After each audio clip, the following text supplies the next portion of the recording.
suicide, but as it begins to touch more and more lives, it increasingly becomes part of the conversation. And now local students have created a public service announcement for fellow teenagers. News Channel 5's Tanya Rogers shows you.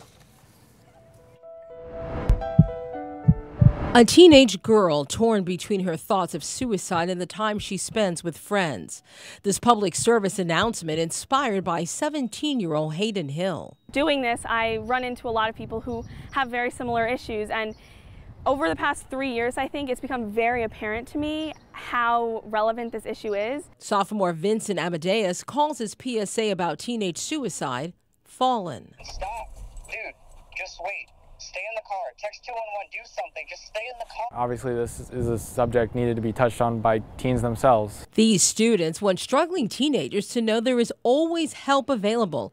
Just call 211 and a crisis counselor will answer, ready to listen. Kids are suffering and they need help, and they don't realize help is just a phone call away. It's as easy as dialing 211 or texting 898-211. These students felt they had to do something to help people their own age. We were really drawn to this organization for the ability to empower youth, to help youth, and maybe save a life. I thought that there was nothing I could do.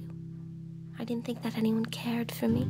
Powerful messages from these kids, and we have placed their PSAs on our website. That way you can see them and share them and possibly turn a life around. Tanya Rogers, WPTV News Channel 5.